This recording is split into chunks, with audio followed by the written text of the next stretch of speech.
10 minute સમયની મર્યાદા સમજાવતા છે આપણા આયોજક રાહુલભાઈ, એમનો જે પણ સાથી મિત્રોએ આયોજન કર્યું છે એમના માટે જોરદાર આપણે તાળીઓ પાડી લઈએ.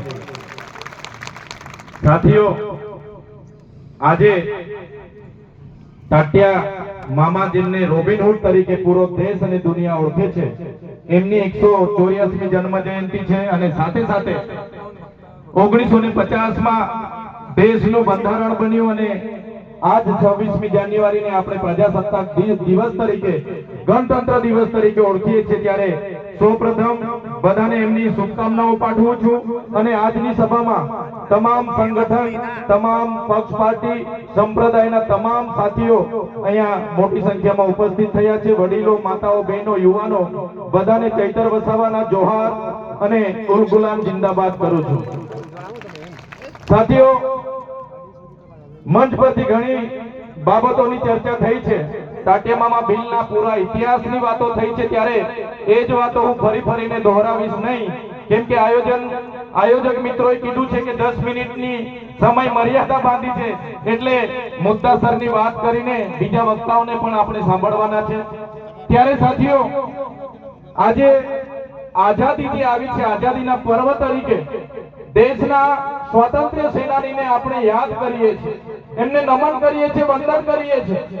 પણ જે સ્વાતંત્ર્ય સેનાનીઓ દેશના આઝાદીમાં યોગદાન આપ્યું છે, શહીદી વહોરી છે, એમને પણ આ મંચ પરથી યાદ કરીએ છીએ. આ મંચ પરથી હું સ્પષ્ટપણે કહેવા માંગુ છું, દેશની આઝાદી માત્ર ચરખા ચલાવવાથી નથી આવી.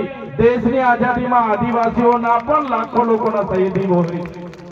તમે ઇતિહાસ જોશો, મેવાડમાં જ્યારે મુગલોનું આક્રમણ થયું ત્યારે પૂંજા ભીલ એમની આખી સેના હતી. હલ્દીબાઈ, જે હલ્દી ઘાટીનું ઘર્ષણ થયું, એમાં હલ્દીબાઈ હતા મધ્યપ્રદેશના, ટાટિયા ભીલ હોય, જલકારીબાઈ હોય, રાણી દુર્ગાવતી હોય, મહારાષ્ટ્રના ખાદ્ય નાયક હોય, ભાગરા નાયક હોય, ગુલિયા મહારાજ હોય, રામદાસ મહારાજ હોય, જે તે સમયના બિહારમાં બિરસા મુંડા હોય, ફૂલો ઝાલો હોય, સિંધુ કાનો હોય, એવા કેટલાય લોકોએ, ગુરુ ગોવિંદજી હોય, પાલ દડવાળાનો હત્યાકાંડ હોય, રૂપસિંહ નાયક હોય, બબલિયા નાયક હોય, બાબરિયા નાયક હોય, જોરિયા પરમેશ્વરની એ લડાઈ હોય કે આપણે આજે જેને યાદ કરીએ છીએ ટાટિયા મામાની એ ક્રાંતિકારી લડાઈ હોય. સાથીઓ, આપણા ઇતિહાસમાં આપણા પૂર્વજોને આટલી મોટી શહીદી આપી છતાં આપણા ઇતિહાસના પાનામાં આપણા પૂર્વજોને સ્થાન નથી મળ્યું. પણ આજે બધાની જાગૃતતાથી, બધાના પ્રયાસોથી આપણા પૂર્વજોનો ઇતિહાસ આજે ગળા મુર્દાની જેમ બહાર આવી રહેલો છે અને વડાપ્રધાનને આજે જોહાર અને જય બિરસા મુંડા બોલવું પડે છે. આ આપણી બધાની તાકાત છે. એકલા સમીરભાઈ, રાહુલભાઈ, કાંતિ દાદા કે એકલા ચૈતર વસાવા કે દિલીપભાઈ થી સમાજની જાગૃતતા નથી આવવાની, સમાજની એકતા નથી આવવાની. પણ આપણે બધાએ પ્રયાસો જ્યાં પણ હશો, આપણે એ પ્રયાસો આપણે કરવા પડશે. આપણે અધિકારીમાં હશું તો અધિકારીની જગ્યા પરથી સમાજને એક કરવા, સમાજની સંસ્કૃતિ અસ્મિતા જાળવવા માટેના પ્રયાસો કરવા પડશે. અમારા જેવા ચૂંટાયેલા પદાધિકારીએ અમારા સ્થાનેથી સમાજને કઈ રીતના ઉપયોગી થાય એના પ્રયાસો આપણે કરવા જોઈએ. આગળના એક વક્તાઓએ કીધું કે આજ ભિલોડાની ધરતી પર એક દીપક બરંડા નામના દીકરાને જે લોકો બહારથી આવીને આપણા બાળકોની શિષ્યવૃત્તિ પર કોલેજો ચલાવે છે, આપણા લોકોની ગ્રાન્ટ પર પોતે જીવે છે, એવા એનજીઓ અને ટ્રસ્ટીઓ દ્વારા 18 થી 19 લાકડીઓ મારવામાં આવી. મગજ અને કાનના પડદા ફાટી ગયા. મગજ આજે પણ દુખે છે, આજે પણ દીકરો ચાલી નથી શકતો. તો આમાં મેં જવાબદાર તરીકે એ બહારથી આવેલા 2-3 ઘરોમાં રહીને આપણી વસ્તી, આપણી હસ્તી અને આપણા વિસ્તારમાં આપણા દીકરાને આ રીતના મારીને જાય, એમાં અમારા જેવા ચૂંટાયેલા પદાધિકારીઓ હોય કે તમે જે પ્રકારના આદિવાસી સમાજના આગેવાનો બનીને ફરો છો, આપણે બધાએ ઢાંકણીમાં પાણીમાં લઈને ડૂબી મરવું જોઈએ. બહારથી આવેલા 2 પરિવારના લોકો આપણા વિસ્તારમાં જીવા માટે આવ્યા અને આપણા દીકરાને આ રીતના મારે, એ આપણે કઈ રીતના ચલાવી શકીએ? ચલાવી શકાય? ના ચલાવી શકાય. એ આપણી ફ્રીશીપની ગ્રાન્ટ હોય, પોસ્ટ મેટ્રિક શિષ્યવૃત્તિની ગ્રાન્ટ હોય, આપણા એસટી વિદ્યાર્થીઓની ગ્રાન્ટ પર ચાલતી એ સંસ્થા છે. આજે કરોડોપતિ બની ગયેલા છે.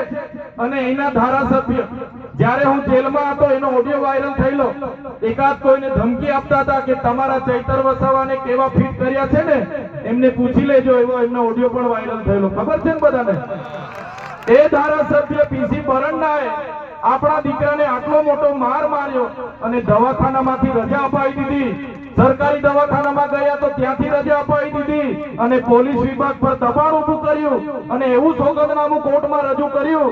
એ ભાઈને એટ્રોસિટીમાં અહીંયા જામીનો મળી ગયા. ત્યારે આવા નેતાઓને તમે ચૂંટીને મોકલ્યા છે, અમે નથી ચૂંટીને મોકલ્યા. આવનારા દિવસોમાં એવા નેતાઓને લીલે તોરણે ઘરે પર મોકલી આપો તમે. જે નેતા સમાજના નથી થવાના એ નેતા ક્યારે આપણા પ્રતિનિધિ નહીં હોઈ શકે. આજે હું તમારી વચ્ચે આવીને ઉભો રહ્યો છું ત્યારે હું કોઈ પાર્ટીના ધારાસભ્ય તરીકે નથી, હું આદિવાસીના પ્રતિનિધિ તરીકે તમારી વચ્ચે આવીને ઉભો છું.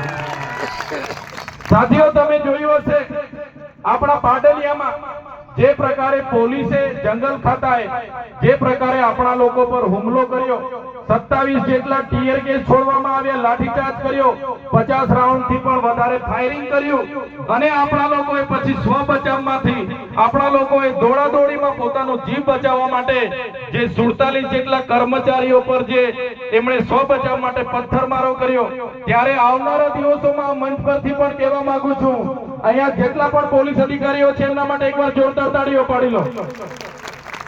એ તમામ PI, PSI, constable, home guard, D staff બધાને મેં વિનંતી કરું છું, આદિવાસી સમાજ એ સંવાદ અને સંવિધાનમાં માનનારો છે એટલે તમે તમારા આઈપીએસ અધિકારીના કહેવા પ્રમાણે અમારા સમાજને હેરાન પરેશાન નહીં કરતા, નહીં તો આવનારા દિવસોમાં અહીંયા પણ અમે પાડાલિયાવાડી કરીશું.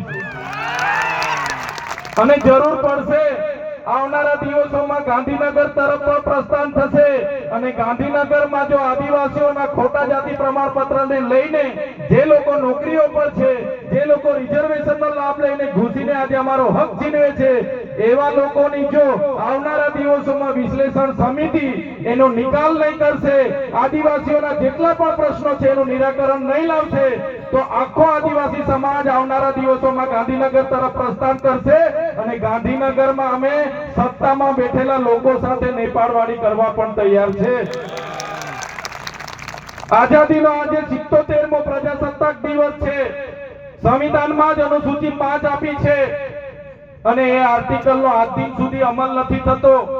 આજે અમારા પ્રવીણ દાદાએ કીધું કે બંધારણના 366 અંતર્ગત આપણને અનામત મળ્યું છે.